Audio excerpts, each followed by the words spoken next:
Let's Discuss Gaming Podcast. I am your host, Triple J. Joining me is my co-host, Dr. Games 101. Good afternoon, people. And today we actually got a bunch of stuff to talk about. I guess we'll just start at the top of the list. Nintendo Direct Nintendo's had their Nintendo Direct event, and they had like 2 to 3 dozen announcements. I picked a few that we'd want to talk about. First, have you ever played either of the Mario Golf games on N64 or GameCube? Unfortunately, I've seen gameplay of it, but never really played them. It looks too boring to play them. I will admit that. Well, it is a golf game, but the thing is, they're bringing Mario Golf to the Switch. But what they're going to be doing for the Switch version, they're going to have a version, I want to make sure I get it right, it's called Speed Golf. Really? And what Speed Golf is going to be, basically you're racing to finish a game of golf as fast as you can. Mm-hmm. So like, I saw in the video, I think it was Mario and Wario, they were running side by side. They were both trying to get to their ball first so they could hit it and continue. So it's like, you hit the ball, you run to where it landed, you hit it again, but like instead of taking turns, you're trying to get your ball in the hole, you're trying to finish your game first. I see. So it's like a race to get you in the hole before anyone else could. Yeah, basically you're trying to get in the last hole before come in. What is this, Mario Party? Yeah, that's what I thought. Just like what was that other game called? Mario and Sonic at the London 2012 Olympics. They had like the Olympic events on one side, and then the other events that they called the Dream events were like Mario Party games. Mm-hmm. Dream, they had something called like Dream Long Jump. Basically, you're jumping through the level, and like the ground is like it has like a trampoline effect throughout the whole level, and everybody's jumping at once. Okay. And Dream Fencing was basically a 4-way sword fight. So I'm guessing Speed Golf is going to be kind of like that, except you can't attack the other golfers. But honestly, if I had a Switch, that would make me want to try out this game just for the Speed Golf game mode. Well, it's trying to make it interesting for the young crowd because, let's face it, there's not that many new golf fans coming into the golf community for the last, like, 15, 20 years now because of the video game technology and computers, things that matter. So, sure, the NBA still maintains its fans, NFL as well, but golf was like the least. Have you seen the ratings of the NBA lately? Okay, maybe for the last couple of years, I should take that back. I mean, the latest NBA game that had the Lakers couldn't even break 1 million viewers. And everyone's hoping for the day because of the COVID-19. It's kind of weird. Yeah. Like I said, when you got, in 2019, when they had the Toronto Raptors taking on the Golden State Warriors, and Game 1 gets 14.5 million viewers, then I think in 2020 it was the Lakers and Jazz that were, or the Lakers and the Heat. I forget exactly who. And Game 1 in 2020 gets like 5 million viewers. You lost 2/3 of your viewers in a year. Right. And now I watched like a couple of channels on YouTube, like Black and White Sports, and they keep an eye on the ratings, and they said like a game featuring the LA Lakers that it started like 9:30 at night got like 935,000 viewers, not even 1 million. WWE, as bad as they are kicking the NBA's butt in ratings. Well, they used to be the dominant like sports preference over 15 years ago. Yep. And then they destroyed their reputation. And it's all on them, not anyone else. WWE. Right. Yeah, they with Vince McMahon for that. No offense, Mr. McMahon. Well, the NBA also destroyed their reputation by listening to LeBron James. Wait, what did LeBron James say? Well, he's the one who wanted to endorse bowel movement. Black Lives Matter, huh? Yeah, so like they had Black Lives Matter printed like on the fort, and they were trying to show support for the righteous criminals like George Floyd and Jacob Blake. and everyone who has two brain cells to rub together knows these guys are criminals. You shouldn't be supporting them.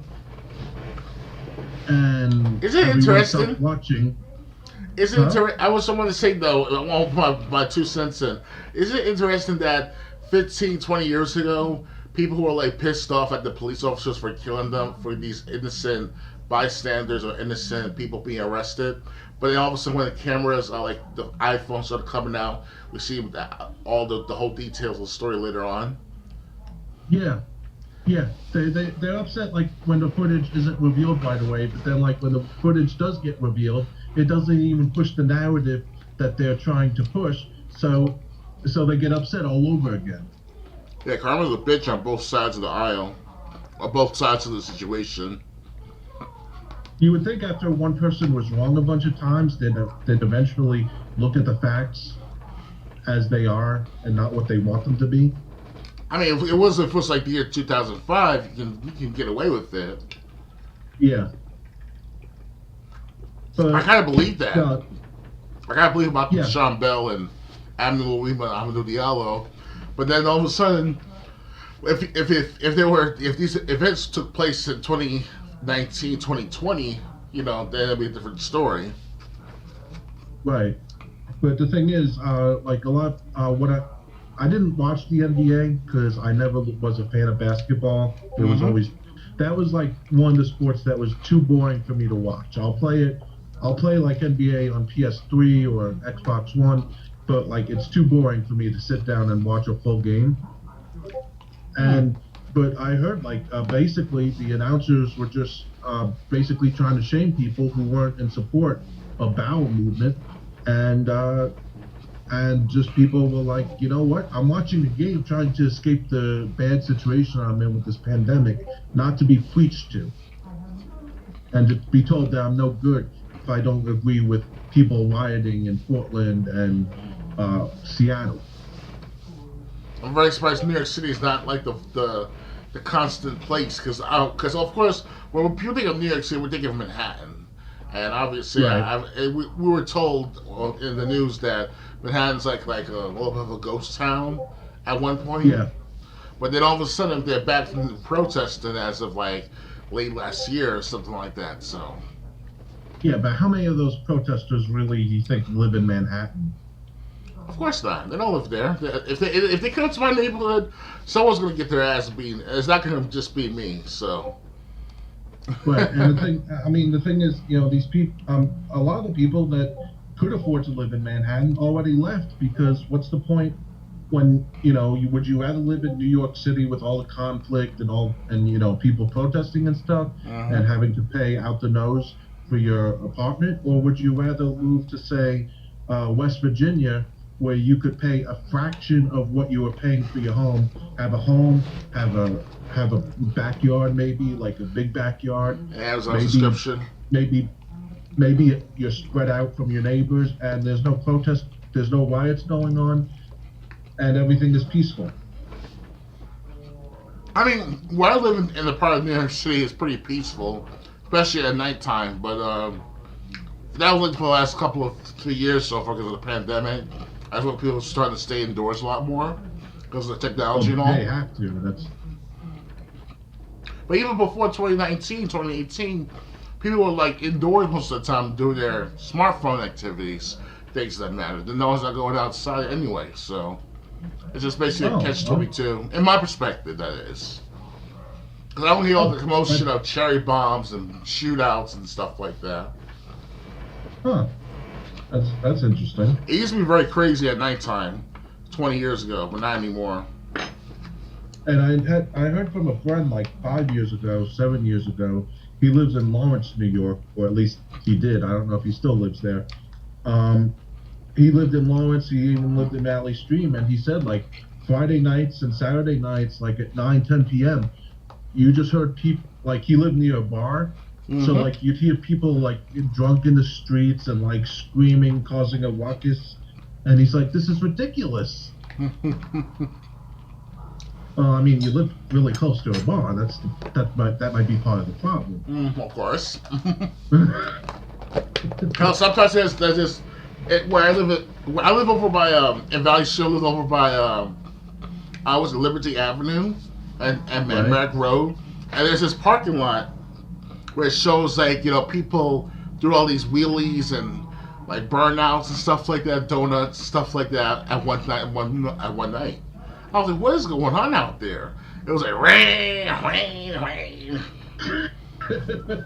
Oh, so it was motorcycles, not bicycles. No, it was motorcycles. Yeah, motorcycles, sports cars, racing cars, whatever. I think they were doing racing, most likely.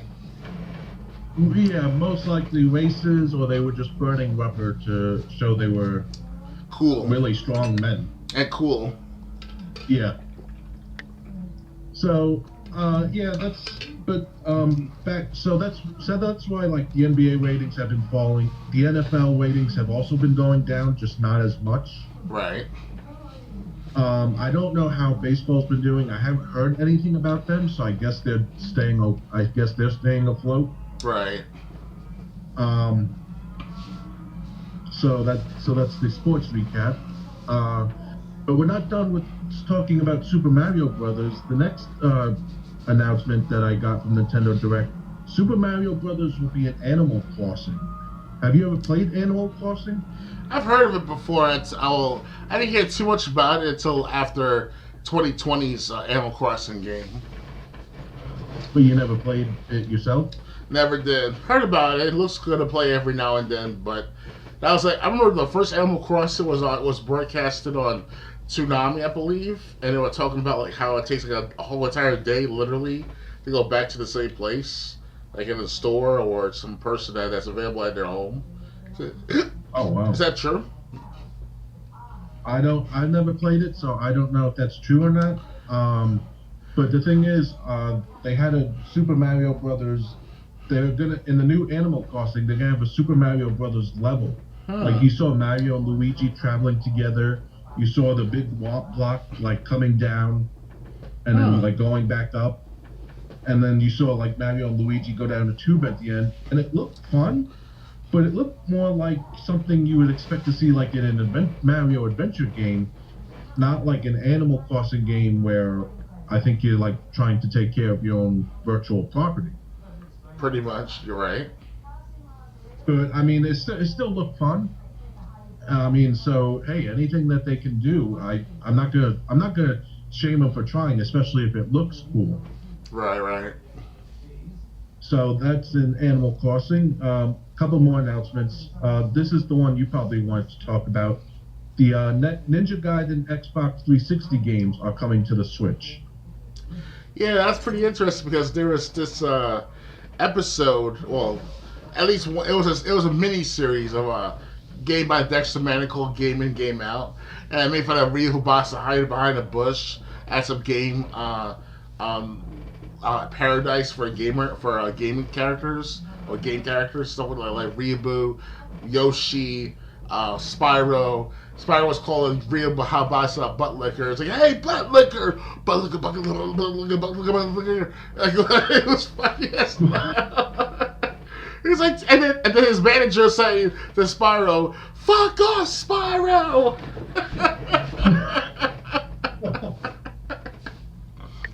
Okay. Yeah, I'll see if I can share with you in one of these messages, and you might like it. Hopefully, it's still there. I might have to share with you in another way. But did the Spyro? Have you ever played the Ninja Gaiden games on 360? Unfortunately, I own one of them, but never actually played them yet. Yeah, I own. I think that's Ninja Gaiden 3: Razor's Edge we own. The games of gold, yeah, most likely. I say we own because we both downloaded it when it was a free game with gold offering. Oh yeah. I have played Razor's Edge. I like it. Thankfully, they're not as hard as the Nintendo Ninja Gaiden games. But the thing is, this is one of my big problems with the Switch.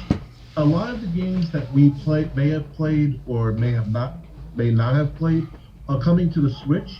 But it's like if we haven't played the game that's coming to the Switch, we might as well get it on the console originally came out on because it's going to be cheaper there.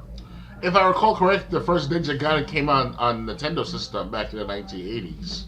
Yeah, so there was a trilogy on Nintendo, and then there was a trilogy on, I think that, Razor's Edge is Ninja Gaiden 3, so, and then there was another trilogy on 360. Oh, yeah, I remember now, okay. And, but the thing is, I'm saying, if you wanted to play, say you never played the Ninja Gaiden trilogy on 360, would you get a Switch, or would you just get the games for Xbox 360? Good question. I still have my Nintendo system, so I might go for buying the first 3 Ninja Gaiden games. I don't. Let me check price charting because I think they might be kind of expensive unless you could find them like on a Wii U Virtual Console. If I can find a used Ryu game for about maybe $50, that should be fine. I'm pulling up the NES games. Right. Ninja Gaiden 1 and 2, they're going for like $10 each. That's not bad. That wouldn't be too expensive. But Ninja Gaiden 3, Ancient Chipper Doom is going for $80 loose. Brand new or used? Loose, not even the cartridge only. Oh wow! Yes, third time's the charm. Complete with the box and manual, it's going for $226. God damn! And brand new, it's $617. Oh God! Wow! So you might be out of luck for Ninja Gaiden 3. You might want to stick to an emulator for those. Got a point, yeah. Actually, I'm wrong because I did play this game on emulator, but if I remember correctly, it wasn't too much.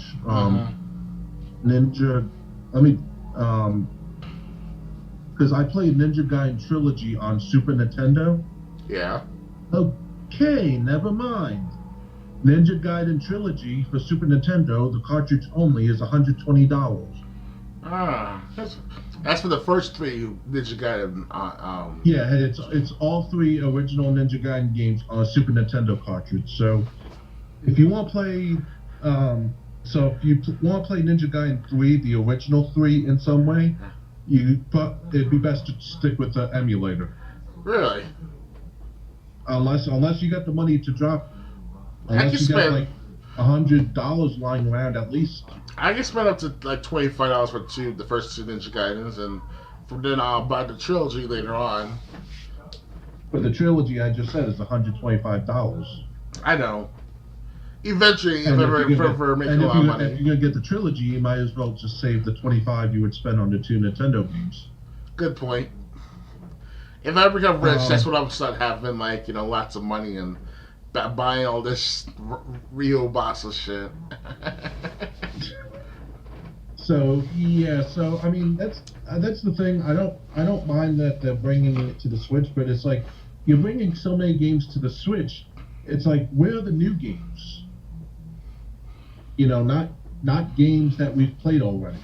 Yeah, there's always been remasters, like the Skyrim remaster for the Nintendo Switch as well. Yeah. Speaking of remasters, The Legend of Zelda Skyward Sword HD is coming to Switch. Skyward Sword.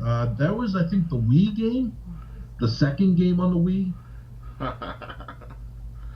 And I remember that was, well, from what I heard, I only listened to someone who actually tried it like at E3 one year. I never actually checked the full review once the game was released. Okay. But they had something in the game called Bird Races, and Nick Huggett, who used to be on YouTube as Swag Show, now he's Aristocard, he tried it out at E3, the Bird Race, and he said you and 3 other virtual players were trying to catch this egg, this golden egg, and you had to catch it twice, and in the 10 minutes that he was able to use play the demo for, he was only able to catch it once. And he said, like, when his 10-minute time limit was up at E3, he didn't even bother getting back in line for the demo to try out the dungeon or the boss battle, because he's like, if I gotta play through these stupid bird races from time to time, my whole experience is gonna be ruined anyway. Bird races. And now I think, unless I'm mixing it up with another Zelda game, which I don't think I am, now Skyward Sword's getting a high definition remake and being added to the Switch. Interesting. The thing is, I wonder if maybe I'm probably in the minority opinion on this, but I wonder why they just skipped over Twilight Princess, which was the first Zelda game on the original Wii. Really? Yeah. Some people didn't like it because the graphics were really depressing, and the graphics were dark and did give off like a depressing feel. But like, I feel that would be the kind of game you would want to give an HD remake to. So, you know, you could add a little more lighting than that was in the original game, and then maybe people could experience Twilight Princess that, you know, the original was too dark for them. But with the new HD treatment, you know, I feel like Twilight Princess would benefit more with an HD remake than something like Skyward Sword would. I see. But, you know, maybe they just don't want to Twilight Princess. I don't know how the sales figures were, but maybe they just didn't want to touch Twilight Princess, and they said, hey, Skyward Sword did better. We'll just focus on that. They already brought Breath of the Wild to the Switch. That was like the first game on Switch, last game on Wii U, with Legend of Zelda Breath of the Wild.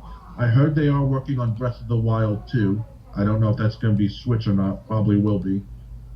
Most likely it'll be like the transition game, whereas like it's on the Switch and the new system coming out after Switch, like that with the Wii U and the Switch. I don't know if they're gonna have another system coming out after the Switch, because you know the Switch is still running.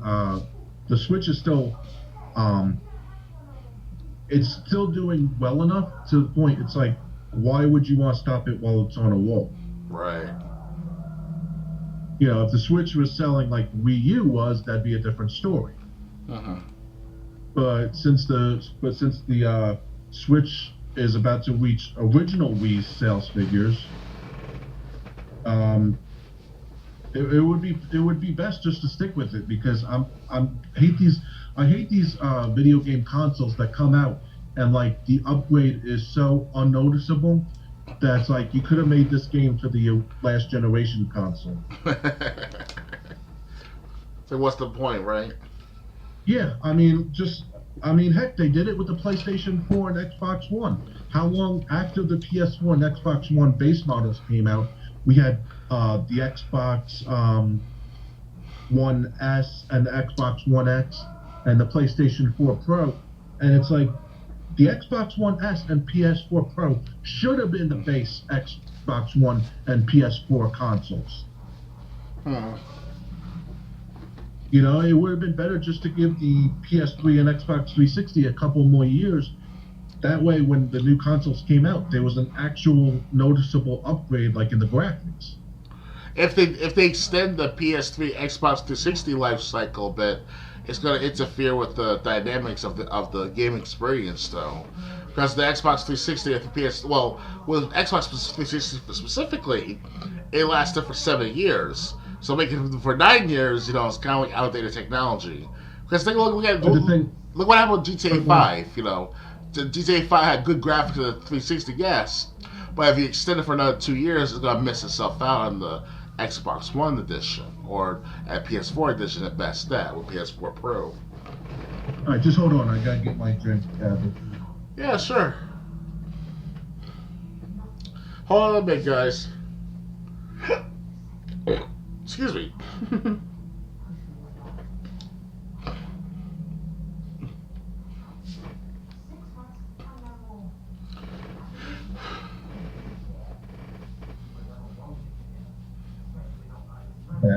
But see, that's the point I was making, was when the base PS4 and Xbox One came out, the upgrades and the graphics were really incremental to the point where it was like basically you made us spend money on a new box. That's what I'm saying. I'm saying the upgrades that happened in the graphics department weren't really noticeable until the Xbox One S and PS4 Pro. Then it would have been like, okay, now we paid for something and the games look like they're part of a new generation, as opposed to if you bought a PS4 or Xbox One base model on launch day or in their first couple of years when they were the only ones out. It was like the console, it's not much, the graphics aren't much better than what we already had. Yeah. And that was my point. You're saying outdated technology. I'm saying, yeah, but the same outdated technology looked like it was in the base model of the next generation consoles, which really isn't next generation. You have a point. I mean, Xbox One, the PS4, they weren't really as a mesmerizing thing at first, but over time though it got better slightly. So sure, it got better when they released the newer consoles, and that's what I'm saying is that's why they should have just waited until the Xbox One S and the PS4 Pro were ready to be released. Oh, okay, but that'll be released 4 years at most, 5 years later after the release of the original Xbox One. No, it was a couple of years. Because you have to remember, Xbox One S came out back in 2017, while the Xbox One X came out back 2018. Well, I'm not talking about. Forget about the Xbox One S. Forget about the Xbox One X for now. Okay. Let me just say the Xbox One S. Let me see. Just Xbox One popped up. Let's see. Xbox console release dates history. Maybe that'll.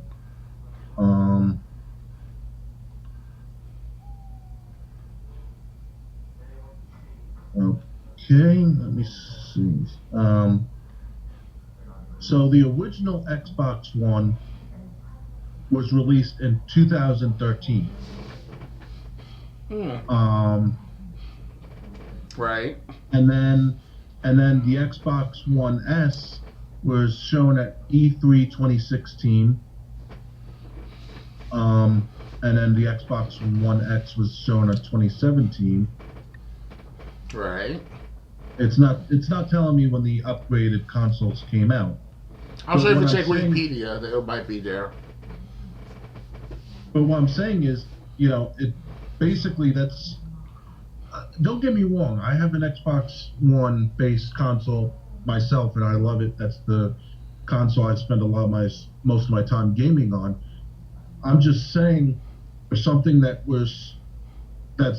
expensive to a lot of people, you should have waited until the technology was there that it would have looked so much better than what people already had. Mm-hmm. That's the point I was trying to get across. Okay. Okay. Anything else to add before we go on to the next subject? Or No, that'd be all right. All right. Speaking of Zelda, The Legend of Zelda on Nintendo turns 35 years old. So this year, huh? Yeah. Time flies. I was like, what? Not even born when the Legend of Zelda just came out. I think it came out around 1987. I think Legend of Zelda came out like 1986. We were both born in 87. Mm-hmm. Did you like the original Legend of Zelda or no? I never played it per se. I see gameplay of it looked all right to play at the time, but you never actually played it? No, couldn't afford to back then. Now, now I really want to play the very first Zelda game. I have to gather up some money and pay for a decent port or a copy of it, depending on what system. Or emulator. That too, yeah. um, yeah, The Legend of Zelda. I really never understood it as a kid, but then again, when I was playing it, I was like 4 or 5. Um, but the thing is, I like it now. Um, there's really nothing. I really don't have anything bad to say about it, except when I played it. I played it a few years ago back. I think I was streaming it on Twitch one time, and like I found the first 2 dungeons because the dungeons were numbered. So like when you beat the first dungeon, you go to dungeon number 2. Mm-hmm. Easy enough. Um, but like after I beat dungeon number 2, I was like traveling all over the board trying to find a third one. I found the 5th dungeon. I found the 9th dungeon. I found the 6th dungeon, but I just could not find a third one. Could be a secret dungeon altogether. It could be. Actually, no, because I looked up like directions, and I found directions that led you from the 2nd dungeon to the 3rd dungeon, and I also found directions that led you from the start of the game to the 3rd dungeon. All right. It wasn't a code or anything. It was just go 2 screens right, 1 screen up. Interesting. So yeah. But I just really don't have that much history with The Legend of Zelda on Nintendo. Most of my history lies with Legend of Zelda: A Link to the Past on Super Nintendo. Okay. Mine was with Mortal Kombat, Crash Bandicoot, and I guess you can say a little bit of what's that? What's the other game? Time. Well, definitely Time Crisis. That's my history right there with that game. I see it gets better and better. After Time Crisis 4, I started getting worse and worse, and weirder and weirder. Did you play like any of the Zelda games from the past, or? I played Majora's Mask with one of my classmates. His name is Chris. He's in a different grade than I am back in junior high school, but we were in class together for elementary class, and sometimes he'll bring me to go to his house and play Majora's Mask and stuff like that. And I was like, okay, not bad, Yeah. I did play both on N64, Ocarina of Time and Majora's Mask. I cannot play Ocarina of Time.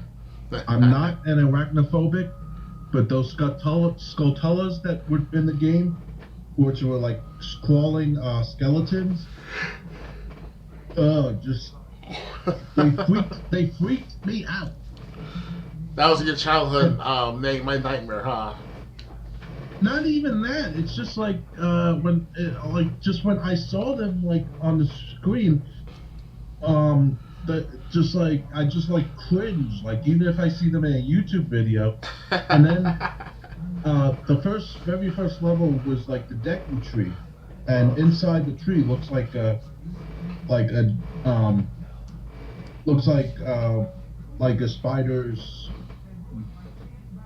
spider's home. And then, like, when I was going through the beginning of the Deku tree, like, this giant Skulltula thing dropped down. And, like, I actually paused the game because the hairs on the back of my neck stood up. And I couldn't play Ocarina of Time after that. When was that happened? This was pretty much, like, when it first came out. Oh, back in the 2000s, okay. No, more like 98, 99. Oh, okay. I was close. Somewhat. Yeah. Because we graduated 6th grade in 99. Right. So that was that, and then if that wasn't bad enough, Ocarina of Time, because one of my best friend beat the Deku tree for me. You could like go outside the town, but like at night, skeletons would come up from the ground, and like if you fought the skeletons enough, there would be this one skeleton with like a huge head, and it's just a game that's creeped me out. Majora's Mask, on the other hand, I actually like it. I never got far in it, but what I've played and what I've seen, I've actually liked. So, and that's actually now that I'm thinking back, because I never played like Wind Waker on GameCube. After Majora's Mask, the next Zelda I played was Twilight Princess on the Wii. Oh, okay. Alright, so Legend of Zelda turning 35. We knew it was coming when Mario turned 35. They should do a compilation game of Legend of Zelda. All the first like 5 or 8 Legend of Zelda games, and play himself for like $20, $30 on an Xbox or a PlayStation Store. Nintendo would never do that. I don't think. Well, originally it was on the PlayStation, so at least the PlayStation will be not originally on the PlayStation, but you know what I mean. Like it was, you were able to play it at one point on the PlayStation, right? Legend of Zelda, right? No. No. Oh, it was shit. a Nintendo exclusive. Oh, okay. I was thinking of Final Fantasy. Never mind. Yeah, you're thinking of Final Fantasy that it was on the Nintendo and then went to the PlayStation. Hey, at least I got the first Final Fantasy with the Chrono Trigger package, so that was a PS1 game. That's the second Final Fantasy. Oh, right. Well, actually, if you really want to be technical, that's the fourth Final Fantasy. Yeah, I heard something where the third Final Fantasy was the sixth Final Fantasy. Yeah, what happened is Final Fantasy 1 was released in Japan. They brought it over to the United States, and they were both called Final Fantasy. Mm-hmm. When Final Fantasy 2 was released in Japan, we got absolutely nothing. Final Fantasy 3 was released in Japan, we got absolutely nothing. Final Fantasy 4 was released in Japan, they brought it over to the United States, but when they brought it over, they called it Final Fantasy 2. Holy shit. Final Fantasy 5 gets released in Japan, we get absolutely nothing. When Final Fantasy 6 got released in Japan, they brought it over to the United States and renamed it Final Fantasy 3. That's very confusing. Yeah, and then when Final Fantasy 7 came out, Final Fantasy 7. That was worldwide, anyway, of course. You know my feelings about Final Fantasy 7, but I digress. Yeah, I know. Traitor. You're a traitor, When Final Fantasy 7 got released in Japan, they brought it over here, but they kept the name Final Fantasy 7. Of course. And it was the first ever Final Fantasy game on a PS1 disc. So, Final Fantasy 7, that is. I think Final Fantasy 7 was like on 3 PlayStation 1 discs. Yeah, I know. You know what I mean? Like, it was the first Final Fantasy game to be on the PlayStation 1. Yeah. And, if I'm not mistaken, Final Fantasy was also like the first ever game to be on multiple PlayStation discs. Hmm. And then Final Fantasy VIII took 4 PlayStation 1 discs to complete the whole game. Right. Which I actually might get. I did see it on, speaking of Final Fantasy VIII, I did see that on the Xbox Live Marketplace for like $20. Oh, yeah. I might actually buy it because I really like Final Fantasy VIII. Or you can play on the Game Pass. Yeah, but with my money problems, it'd be cheaper just to buy $20 one time. Good point. And it's for yours, it's yours forever too if you bought it. So, yeah, point. Yeah. So. Yeah. So. Speaking of buying stuff on the Xbox Store, or at least get it for free, did you know that Gears 5 was considered to be a Games with Gold at one point? Yeah, it was. That was crazy. Like, how are you making Games with Gold so quickly after not even 2 years of its release? Well, because Gears 5 sucked. And trying to sell that to the like it's hotcakes. It's not. It's so painstakingly average after a while. It's like, God damn, like, can we move on from Kate and move on and talk with JD and Marcus? You know? It's not even that. It's just the game didn't really even work well. Really? Like when Gears 5 was a free play, was part of a free play weekend, I played it, and like an hour into the campaign, I kept getting kicked back to the dashboard. Really? Yeah, it's like this game doesn't work. Keeps crashing itself, huh? I mean, multiplayer worked, but then again, if you want to talk about debacles, when Gears 5 first came out, you had to play the game offline because the online multiplayer wouldn't work. And EA, I think EA makes Gears of War series. I think it's the Coalition, actually. All right. Well, whoever made it or whoever published it basically said on release day, they said just take your Xbox offline, and then you'll be able to play Gears 5. Wow. It's like how about you release a game that works? I didn't have no problems with Gears 5 to begin with, really. Just the gameplay experience is about it. Yeah, no, and then they released it for a free play day, and it still didn't work. It's like, I was enjoying the story. I was enjoying it more than I liked the beginning of Gears of War 4. But if the game doesn't work, that just destroys the experience altogether. Pretty much. And so so they gave Gears 5 away. I guess trying to because it sucked. Tell me about it. I mean, even playing the multiplayer, I have the footage on my computer. Even playing the multiplayer, I was like, I'd rather be playing Gears of War 4. When you wish you were playing the multiplayer of the former games, something's wrong.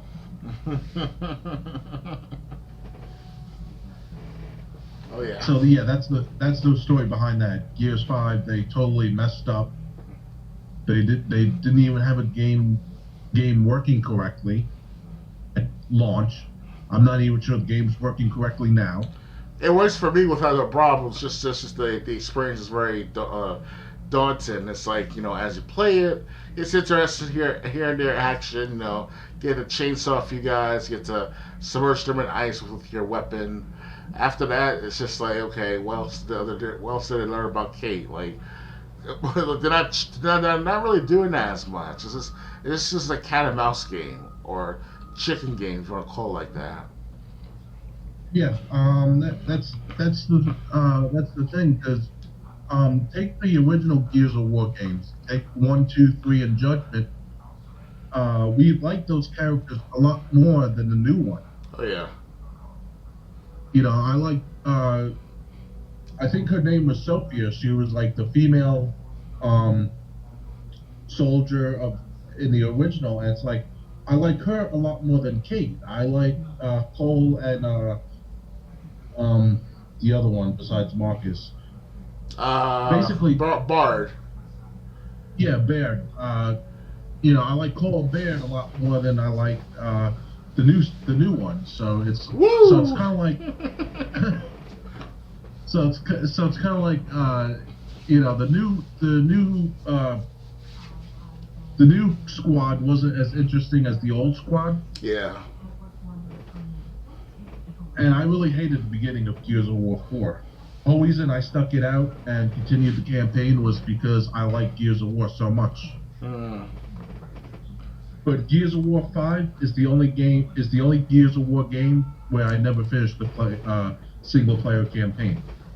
Gears of War 4, you're saying, or Gears of War 5? Gears 5 is the only Gears of War game I never finished the single player campaign. Oh yeah, you're not the only one. I'm like that too. I'll play it once every few weeks to a few months. Because the first time, last back in 2019 came out, or it had to be 2019, yeah. When it came out, it had the Batista skin and Halo Reach, and I was like, ooh, this is nice. And trying to get me involved. But then all of a sudden, as I'm playing the story, it's like, all right, this is not what I'm expecting. Then it's like SJW, feminist, ideology in it somehow, some way. When you saw the actual preview of the game at E3 back in 2017 or 2018, I believe, where Kate was screaming at Marcus like, "I wanted my way on the highway. You can't do nothing to me, Marcus, because I'm a girl."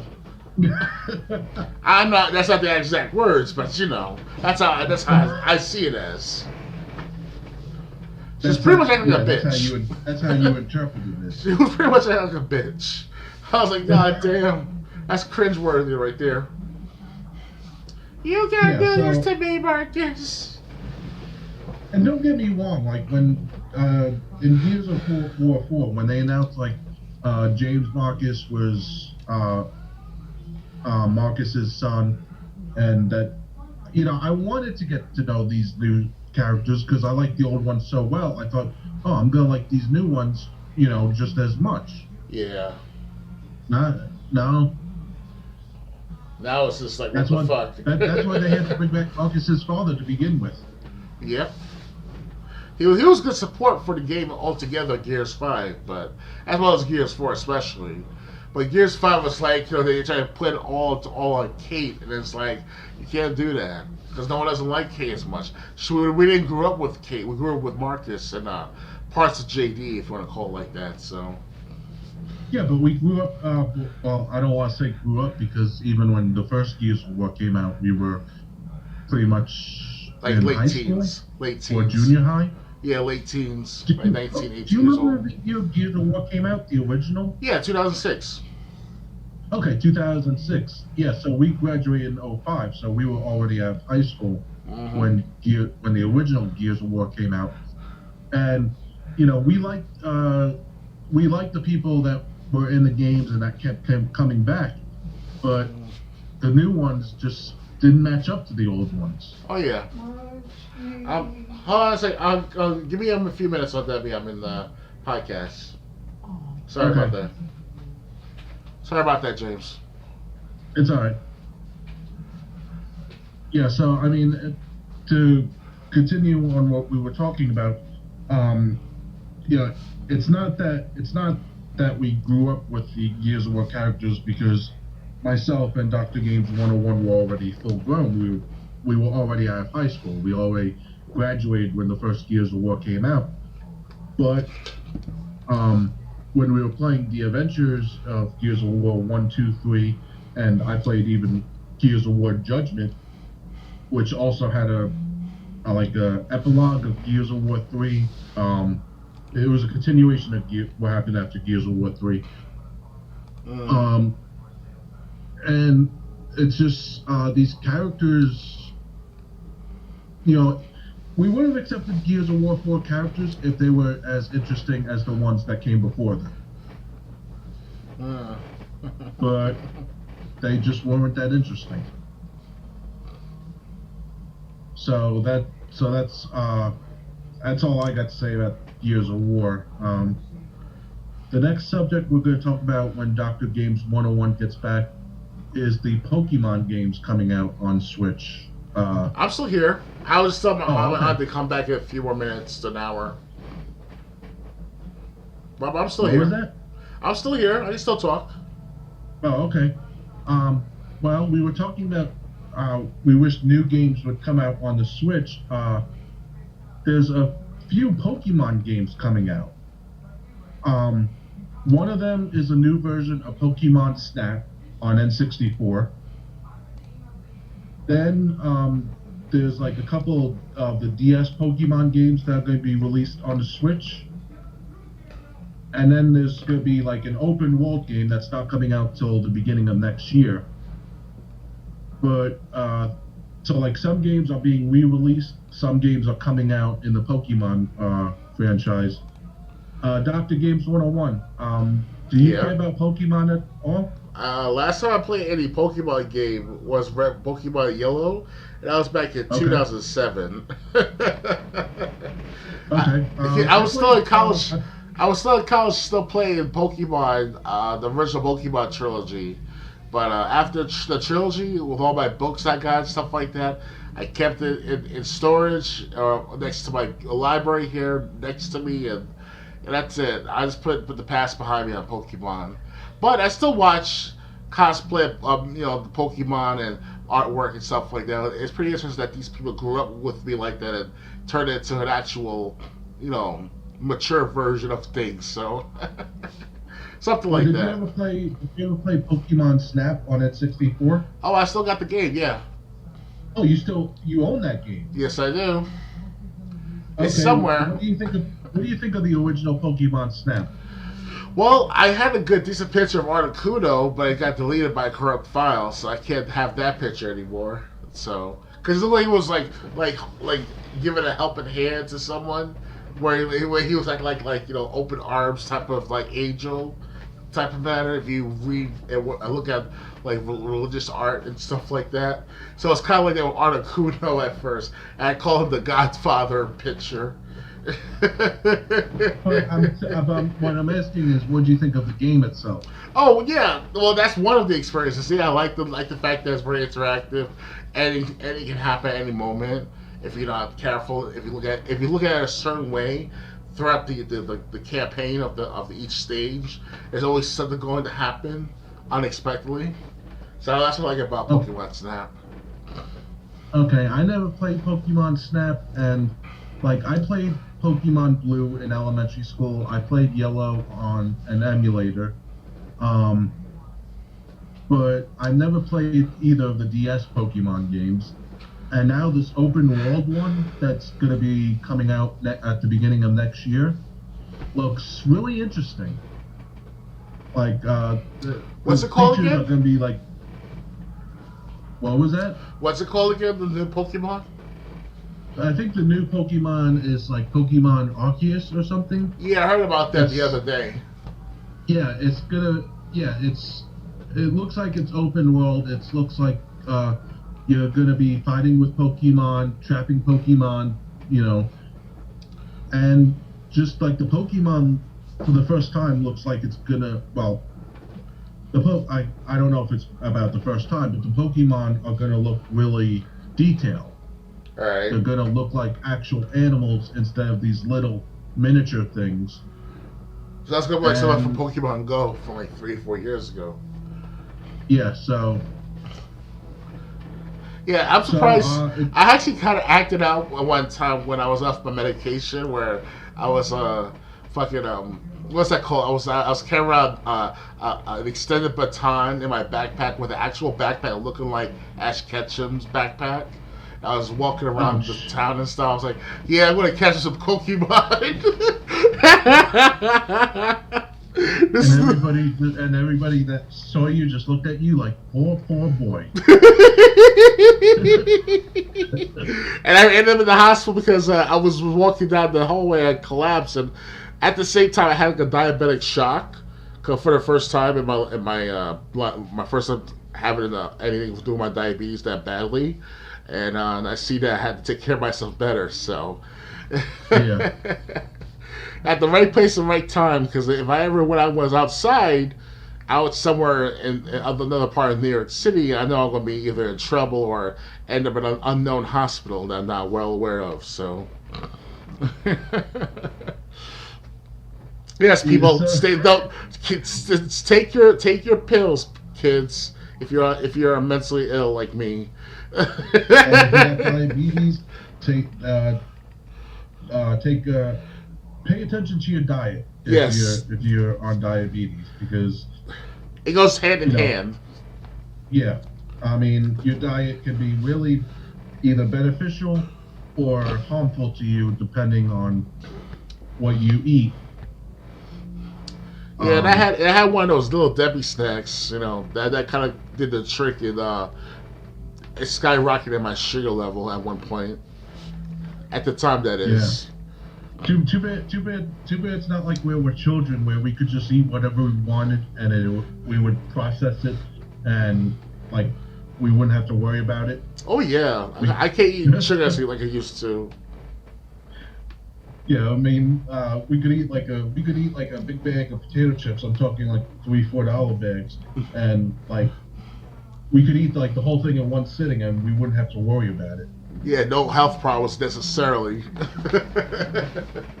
No health problems yet. Yes, that too. I wouldn't try eating a $3-4 bag of potato chips right now. Of course not. I'd be like, no.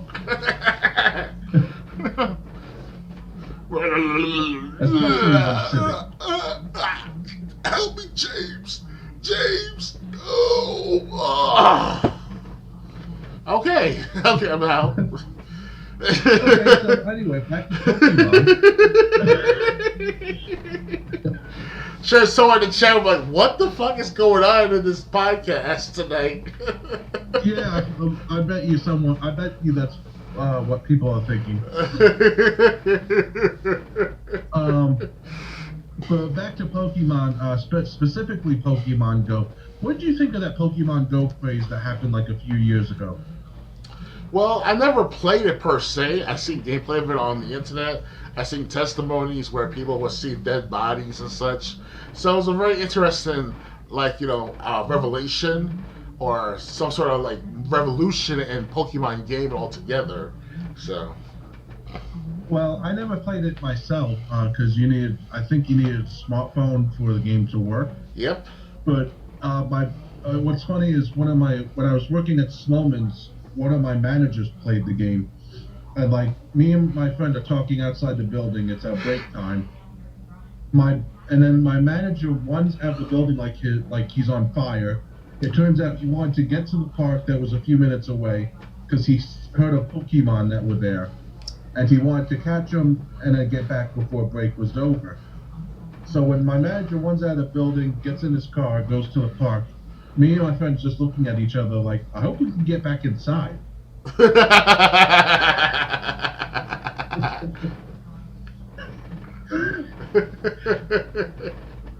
He really wants that Pokemon badly, huh?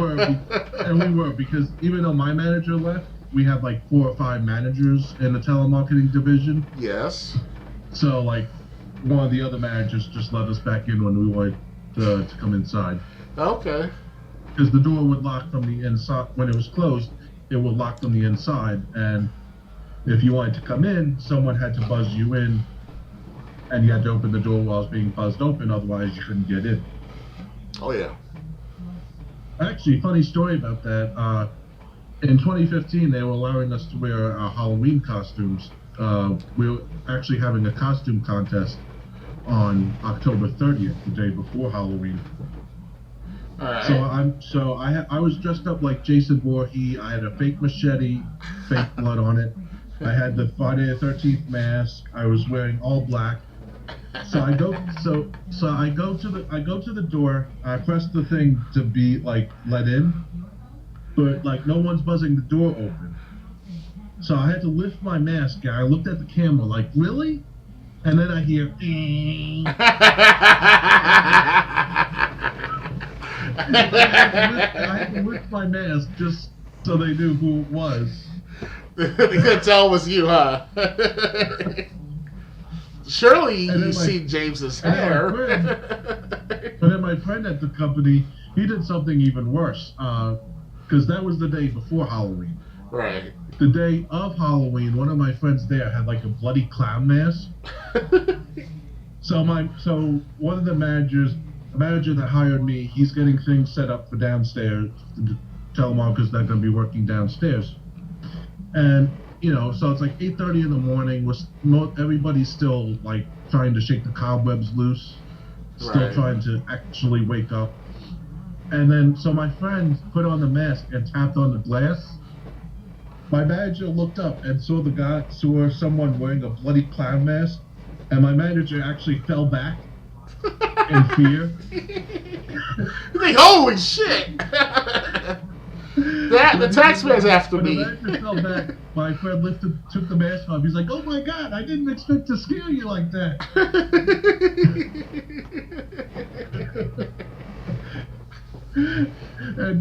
And the downstairs manager was talking with my manager, who was the upstairs manager at the time.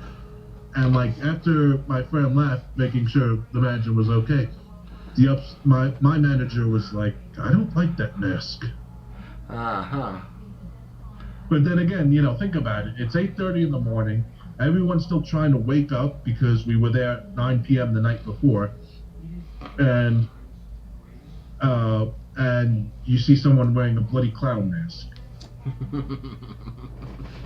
And my friend was actually bragging to me about it too. Like, hey, I scared. I don't want to bring up his name. I don't know if he'd want me to or not. Right. He was like, hey, I scared so and so, and I'm like, yeah, and you wonder why you're gonna get fired 2 weeks from now. He got let go just not 2 weeks later. It was like 4 months later. Right. Okay. But that's what we were Excuse me. performance. All right. So next, did you ever play the Angry Video Game Nerd games? I see the gameplay of the Angry Video Game Nerd 2 from like 2016. But you never played them yourself? No, never, not yet. I wish I could right now. I don't have the money for it. Well, you're not gonna have to play them on computer if you don't want to. On March 19th, they're gonna be coming out. They're gonna be sold in the PlayStation Store and Xbox Live. Really? Okay. And it's both AVGN the game and AVGN Assimilation 2 are being renamed AVGN Deluxe 1 and Deluxe 2. They're gonna have like more options, maybe an extra level or so. And they're going to be in the Xbox Live Marketplace. And starting March 19th, if you're going to want to play the game on your console instead of your computer, you're going to be able to do so. Okay. That announcement actually just came out today from James Rolfe, who portrays the angry video game nerd. Okay, so the actual original AVGN is not the actual person in the game. No, he's the same person. But then you say he's portrayed. I'm saying James Rolfe just made the announcement today, though. Oh, okay, the creator of the game. Yeah, the creator of the Persona. Some other company made the game with AVGN's permission. Okay. Yeah, he's very well mentioned now over the last 15 years. If you never tried the games but was always wondering, and you just wish you could play them on console for whatever reason, you'll be able to buy them starting March 19th. Nice. Okay, I wait till April to buy it. Then when I get money at the time. Should we get money? Yeah. So I might.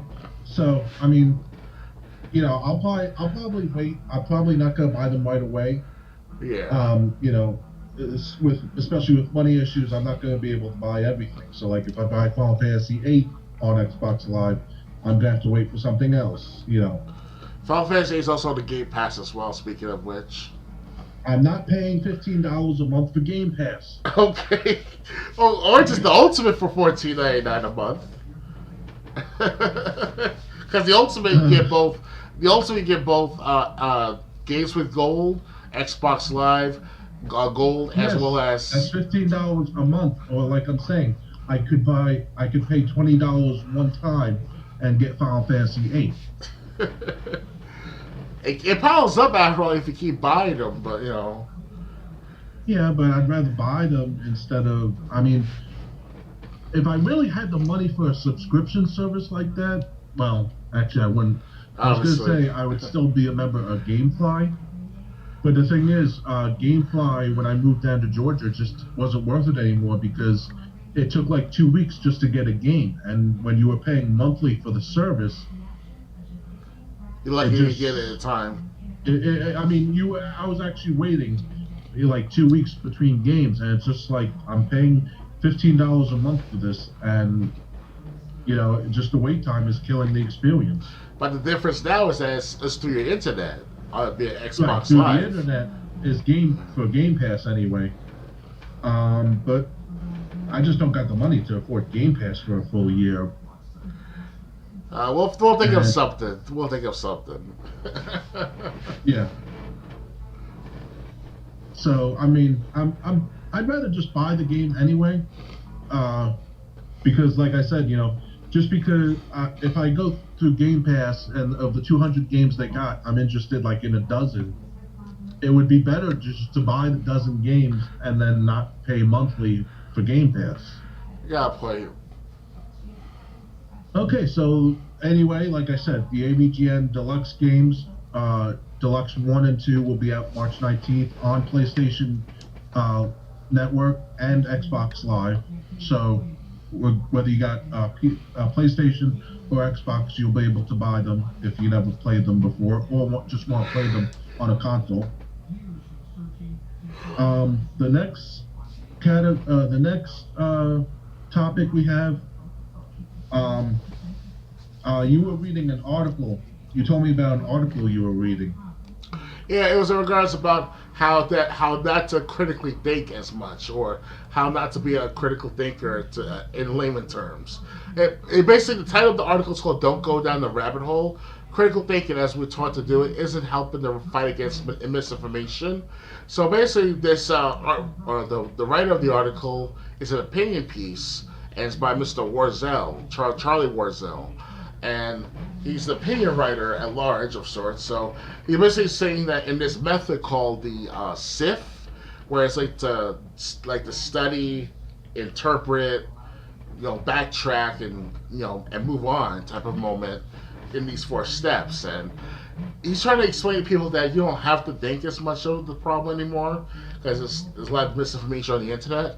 But when it comes down to researching in person at the library, you can't do that at all. So what to do with people like me who want to look up the truth of things other than on the internet? So the internet can be one way to understand the whole world as we know it, but without the library, the in-person library, the physical library, it may be a daunting task. So that's my that's my perspective. But the problem I have with that article, it's just like Dr. Fauci when he was telling people not don't ask questions, just do as you're told. He really said that, huh? Yeah, he really said do as you're told. Which Dr. Fauci can't even keep his own advice straight. His switches just like a normal person changes underwear.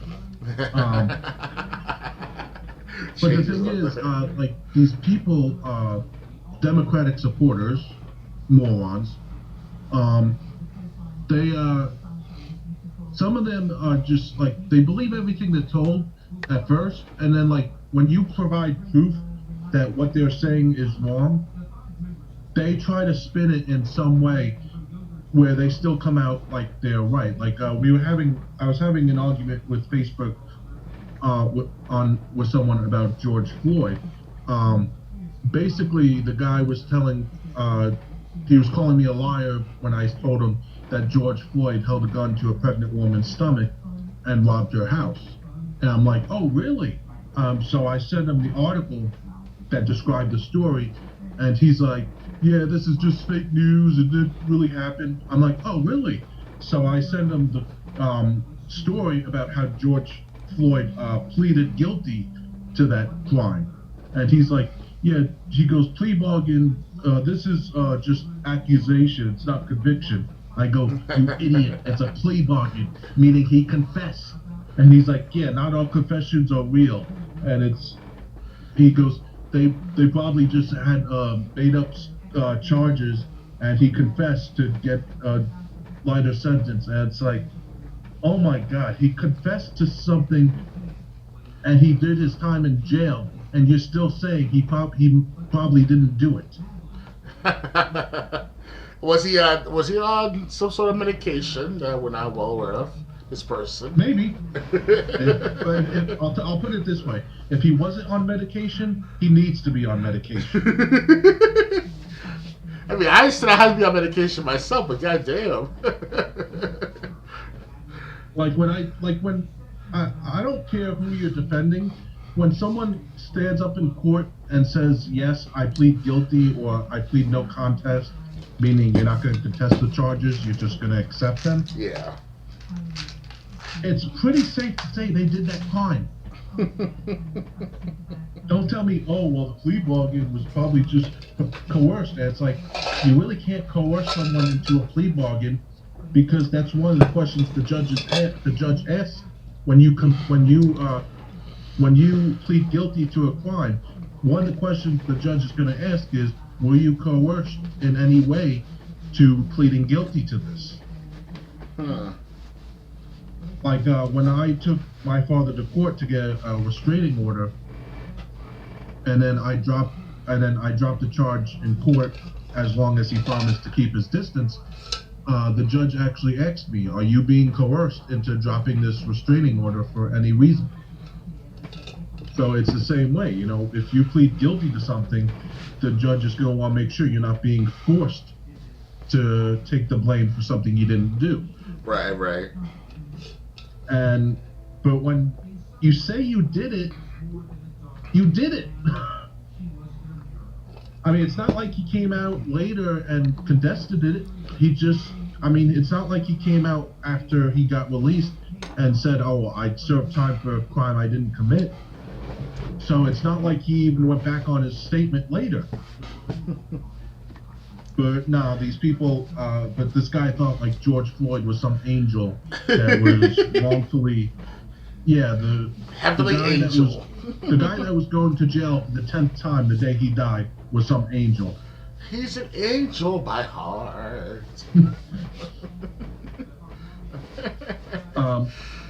Imagine those days. If you Google George Floyd on Wikipedia, I know Wikipedia is not the most trustful source, but it's a start. It's a start, yeah.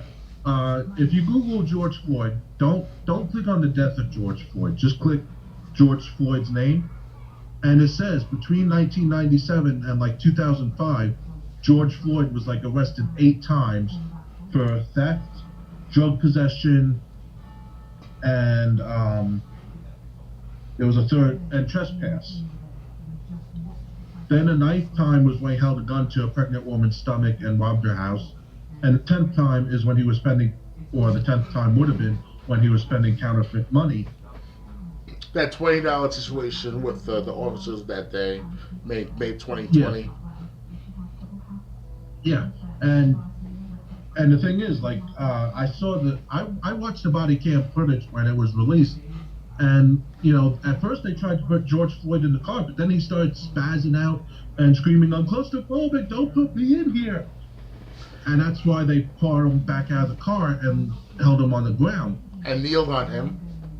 And kneeling on him apparently wasn't the right thing. But the thing is, they tried to put him in the car, and he started freaking out. What were the cops supposed to do? Well, he was in handcuffs. They didn't have to kneel on him. At least put like some kind of. They had to keep him down because it's not like his legs were shackled. If you got your hands handcuffed behind your back, you could still run. That's true. But how can he get up though? That's the thing. Is if it's like 5 cops around him. You know what I'm saying? Yeah, but the thing is, I mean, it's again, hindsight is always 20/20, so it's easy to second guess this stuff like a year later. Mm-hmm. But the point I'm trying to make is, don't tell me this guy was an angel when his record says otherwise, and when there's ways to prove of the wrong actions he did. Well, I understand, karma's a bitch if you do these things, but in the end, he's still some kind of human that we have to look at and understand that he may be a lost cause, but he's still part of society. We have to deal with it somehow, some way. And look what happened just now with like last year. That was the last straw with him. Right. And then some people are still arguing how he dies, and an autopsy said he had like 4 times the lethal limit of fentanyl in his system. And what is fentanyl? Do you have an idea what it's about? That medication? I don't know other than it being a drug, I don't know what it is. Okay. Of course, we're not doctors, but my last name is Doctor still. Yeah. You're as much of a doctor as Joe Biden is. I got the hairs on my legs when the kids touched them. Yeah, that's Joe Biden for you. Actually, that's another person I argued on Facebook for. They said because Joe Biden's wife, Joe Biden, has a PhD in child education. Okay. Another name for a PhD is a doctorate. Mm-hmm. People think because she has a doctorate in child education, she has the qualifications to be a medical doctor. I'm not a medical doctor, of course not. But that's what some people argue. Oh, wow. I'm like, if you have a PhD in law, I don't want you working on my car. If you have a PhD in child education, I don't want you doing surgery. But some of these people think, oh, well, she has a doctorate. That means she can be a doctor. Mm. It's like, what does she have the doctorate in? Education. Yeah, childhood education is what she has a doctorate in. So, like, if she wanted to be, like, in charge of schools or something, that's something she would know about. I think you remember, if you remember from high school, Doctor. I don't think we should mention his last name, but the doctor that was our counselor in our high school. You remember him? You know which doctor I'm talking about? No, because my high school counselor was a woman. Oh, okay. Well, my counselor was that doctor. You think we should mention his name, or you know? If you want, it's up to you, because I didn't have the person you're talking about.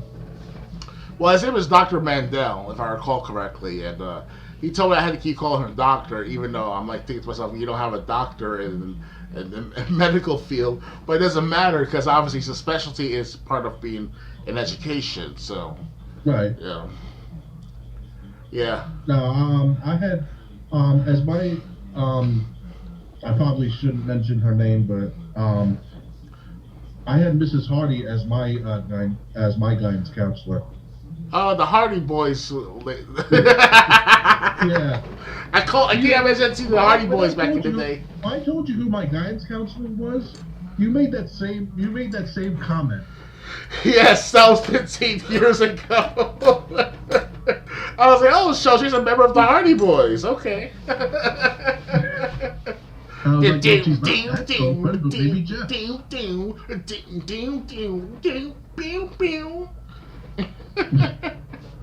That's a good music. No, but those are the days of wrestling, right? Yeah, the early 2000s, late 90s. Yes. Hardy Boys was a team that were gangrel and shit as a Christian. It was pretty interesting. But you want to talk about another joke? Another what? Joke? Well, okay, if you want.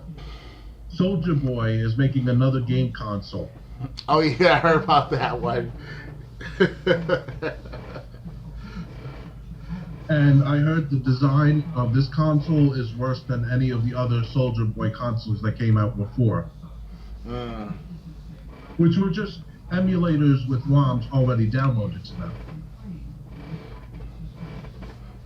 And like the emulators, I think a YouTube channel, Tyler Oliveira, like he actually tried out the Soldier Boy console, and like he recorded footage of it and everything. Yeah. And it was awful. The emulators I downloaded to my old laptop looked a lot better than this console that people were paying for. Well, he is getting it from a Chinese black market, so. That's true. Soldier Boy. These were knockoffs, so that he was selling. But the thing is, now he's just going to try the same thing again. But the console design looks even worse than what he already tried to sell. Yep. At first he doesn't succeed. Try again. Well, the thing is, the reason he had to stop selling his consoles, he even admitted this on his website, was that like Nintendo was coming down on him. They were going to sue him for selling their intellectual properties without their permission, which is a crime. And so, but now he's just going to try the same thing again. Why doesn't he actually take the money he's got and like actually buy a development team, or buy, or create a development team to actually create some kind of console that's not already out, and and actually create something that no one else has. But no, he's got to buy knockoffs that have ROMs already put on them, and like I said, if the emulators looked good when they were put on TV, that would be one thing. But you could buy for what you're paying Soldier Boy for, you could just buy a Raspberry Pi, and all you would have to do is download the ROMs yourself onto like a memory card. Put that memory card in your Raspberry Pi. Boom! You got access to however many games you you know. What's Raspberry Pi? You mean the actual pie? No, it's not Pi, P-I-E. It's not Pi, which is 3.1415672486.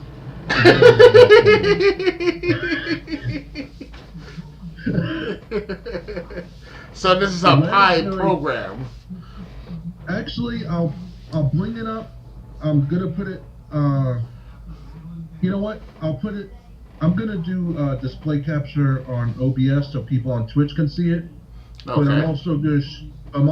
You don't have to go on Twitch if you don't want, because I'm also gonna show it through Discord once I get the page open. Right. Okay, so let's see. People can see that Nazi shit. Raspberry Pi. Let's see. Maybe if I go to eBay, I can find, because I want to show like the whole thing, not just like the motherboard. Raspberry Pi. Can I find one that's not just shown?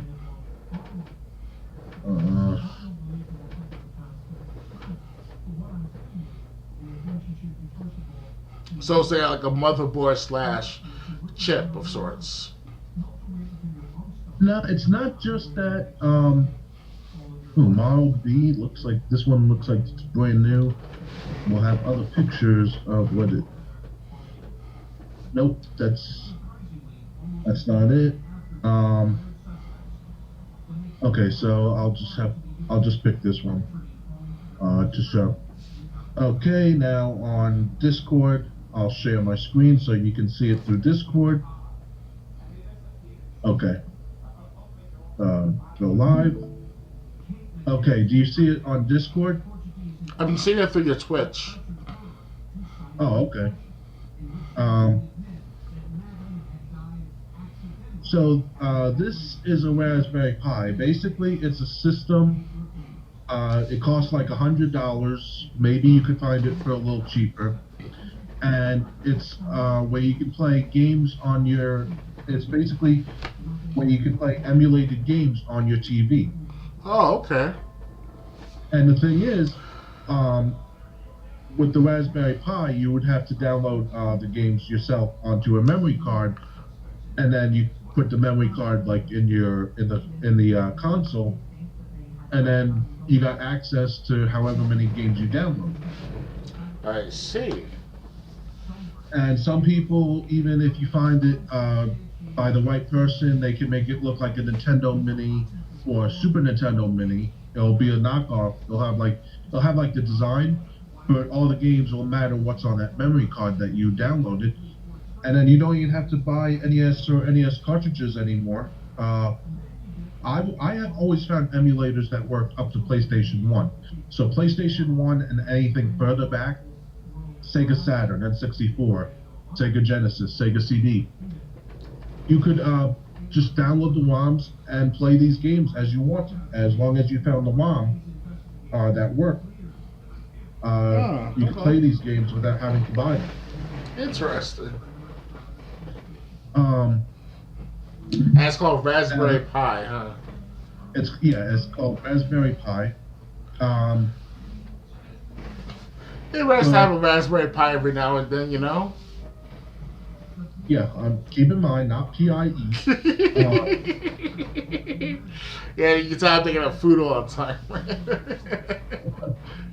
But the thing is, you know, like these Raspberry Pis, the thing is, like, they don't come with the games.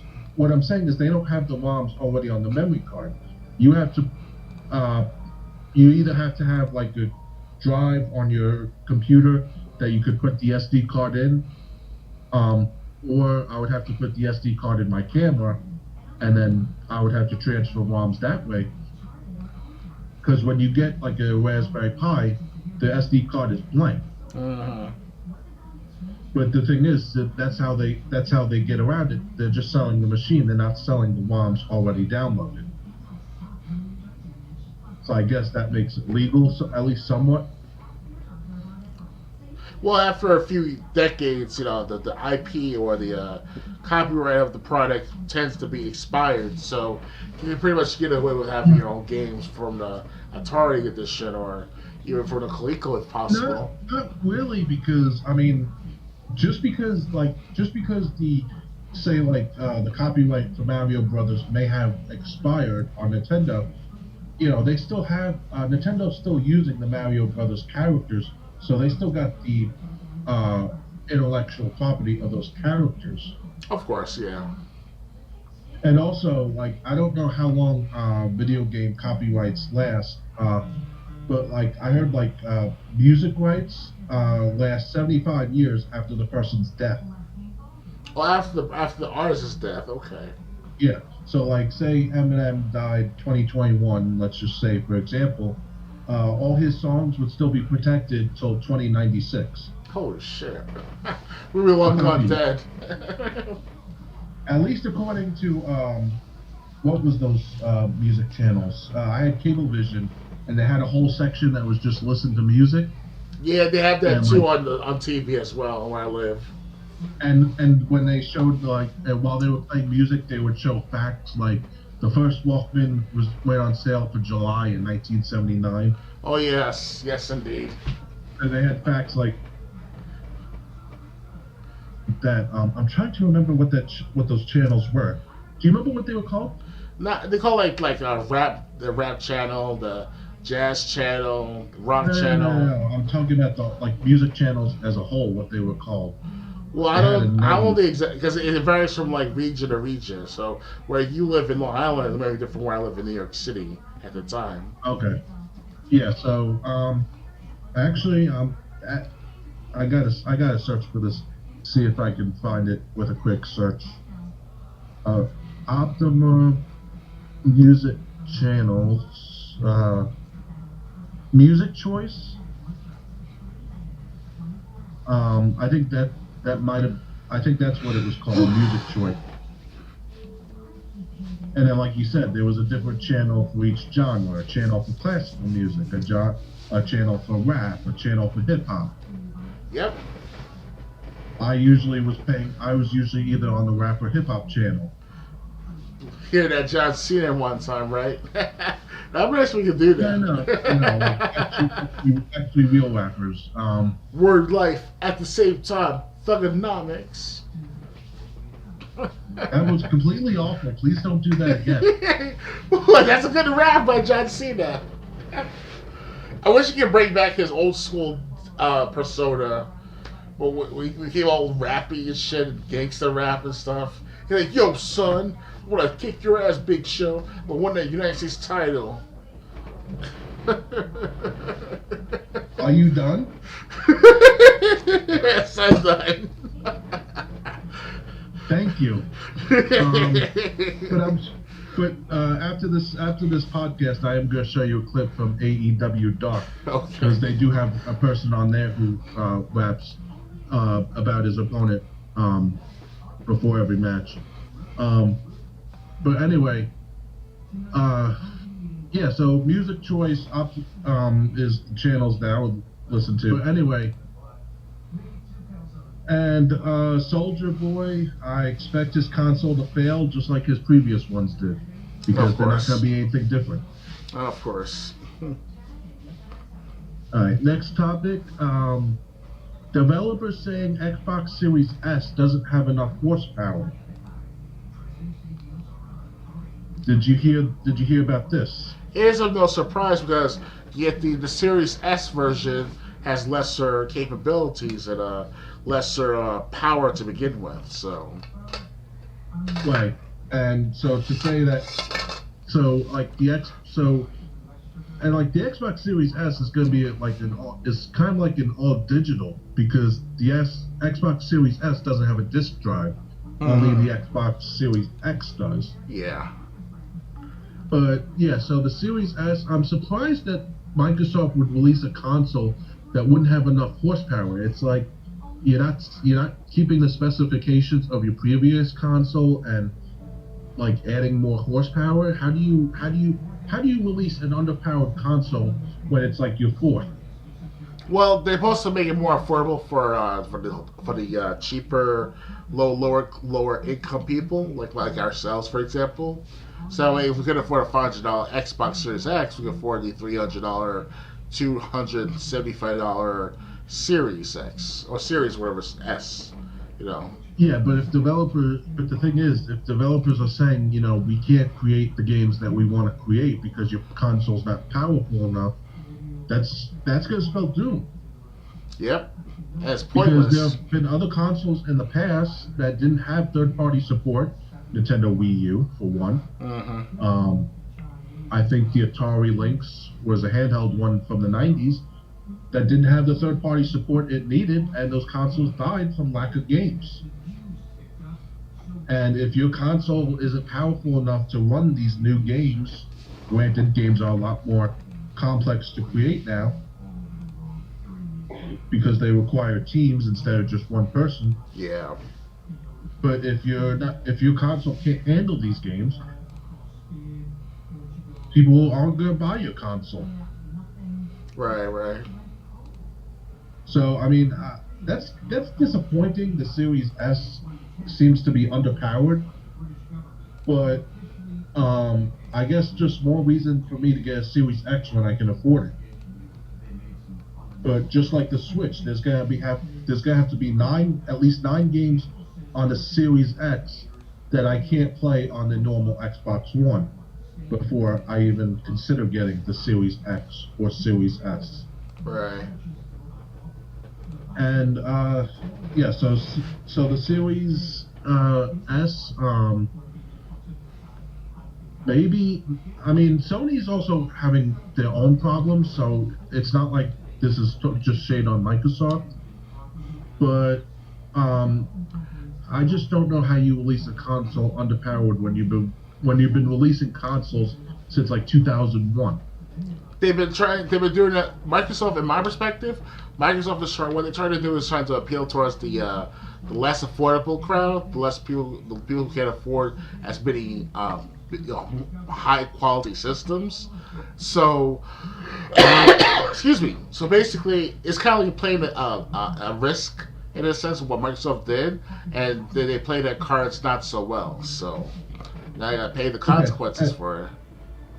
And the thing is also, the thing for Microsoft that kind of saves them is if you play their games on a Windows computer, they're still getting your money anyway. Mm-hmm. And that's something that's an advantage that Nintendo and Sony doesn't have.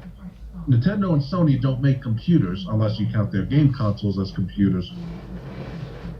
So, like, if you have a Windows laptop or a Windows desktop,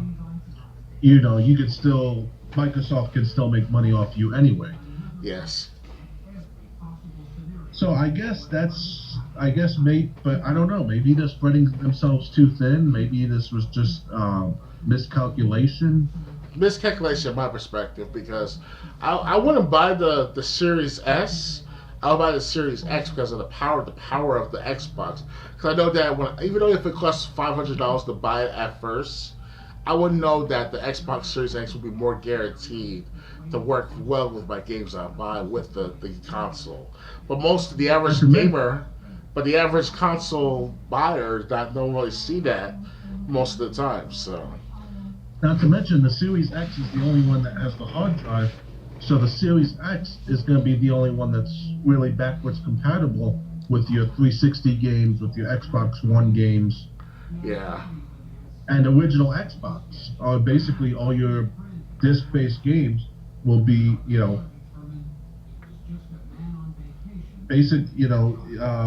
if you get the Series X, it's supposed to be fully backwards compatible with all Xbox games from the past. You just need the game itself. Uh-huh. But with the Series S not having a disc drive, the only backwards games that will be compatible with are other digital ones. But anyway, so let's discuss this because you didn't like what you heard. Controller for next-gen consoles are only lasting for 400 hours of use. And it's so small in comparison to what the average gamer goes through.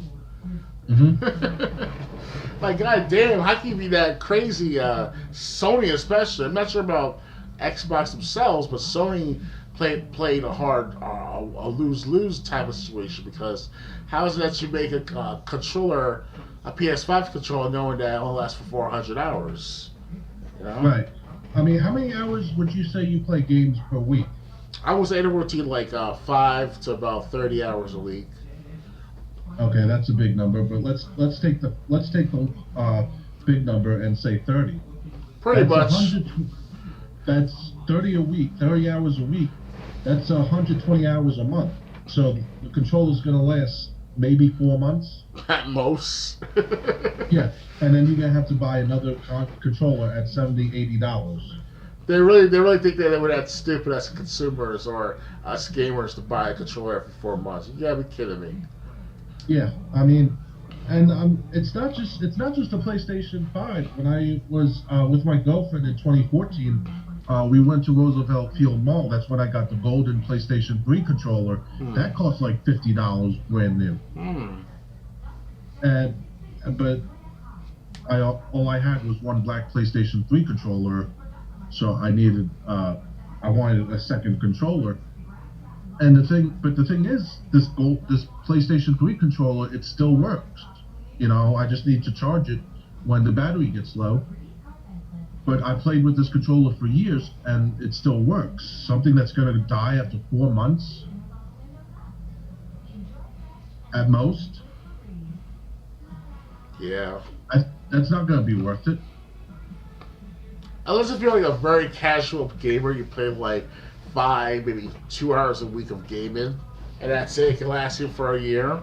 But other than that, you know, the average gamer out there is 35 years old. But then to break it down to the 20-year-old gamers who are actually still at home with their parents, they'll play like maybe like 10 hours a day easily. You know.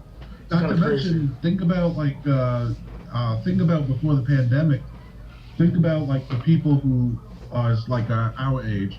They have like a 9-to-5 job Monday through Friday, and then Saturday and Sunday say they're off from work, and they play games most of the time that they're home. You know, on the weekends they're gonna rack up hours like crazy. Oh yeah. And now that people are mostly home because of the pandemic, that's still going on in most places. More people are going to reach that 400-hour limit than normal, and it's like this is not the time to have a controller with such a short lifespan. Definitely. All right. We talked about the Xbox Series S not having enough horsepower. PS5 external storage will work like it's supposed to starting this summer. Why the summer? That's too far away. God damn. Yeah. It's external storage. Because the internal storage has a small hard drive. Of course. Basically, so until this coming summer, that's all you got for storage of your games. Oh, sure. There's no actual like launch titles other than Xena Bridge of Spirits and fucking that. Well, there's still remastered. There's still like isn't there still games like Call of Duty, Cold War? Yeah. Call of Duty. Cold War. And then I think there was a couple others, and then you could play your PlayStation 4 games, but yeah, but the PS5 hard drive is so small that if you have a lot of games like you and me do, you're not going to be able to fit them all on the hard drive of the PS5.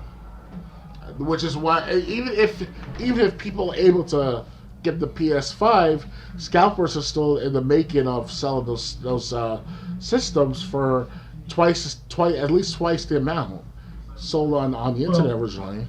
Well, we'll talk about the scalpers in a few minutes. That's the last topic I have for tonight.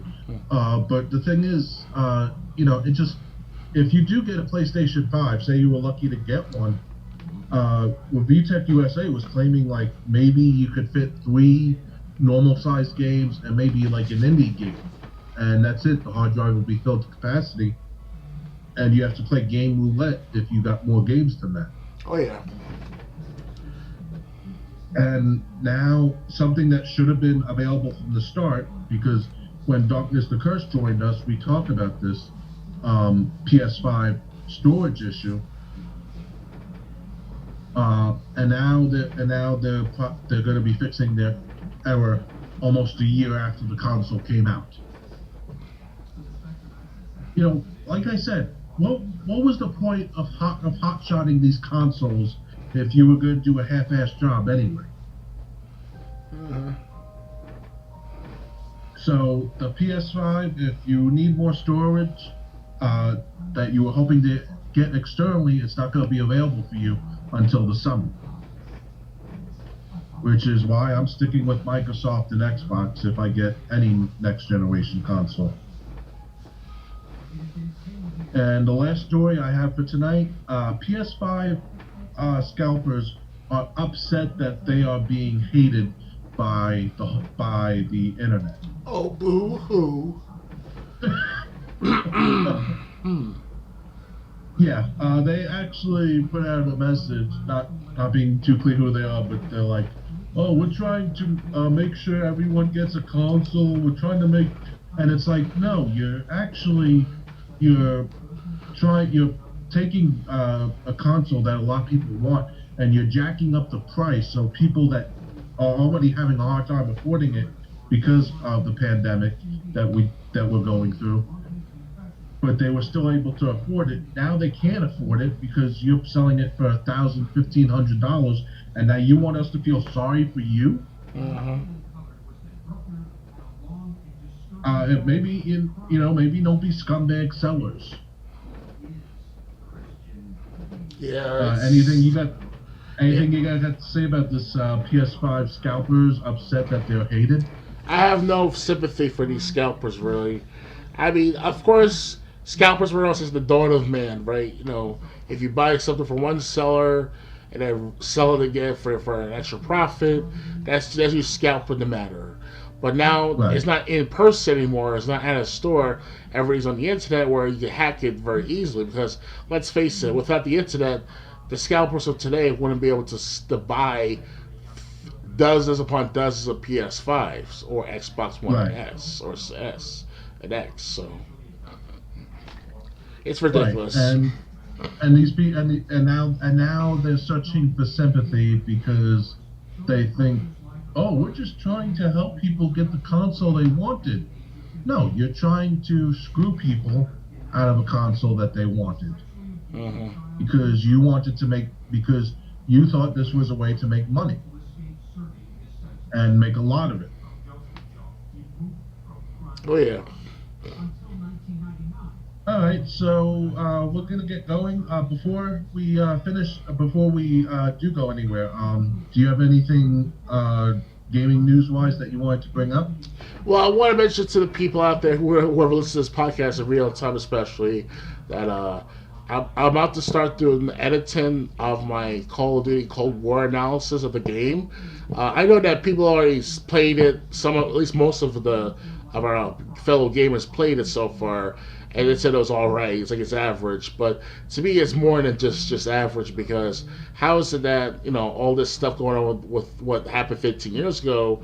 Now all of a sudden, now people can put it into an actual game, and people don't want to say nothing about it. So I kind of like rise me to the occasion to do something insane about it. It's sure maybe political at first, but it's more of just like my take on. Hopefully by next month I'll put my take on Call of Duty Cold War. So. Okay, and give the YouTube link and the BitChute link to your channels. Oh yeah, sure. In the meantime, you can watch my past videos. YouTube search Dr. Gaze 101. BitChute search is the same thing, Dr. Gaze 101. So. Okay, and the next podcast will be 2 weeks from tonight on March 13th at 9 p.m. Eastern. Oh yeah. And I hope to see you there.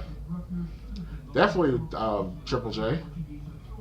All right, so good night, everyone. Goodbye. その手に触れた looking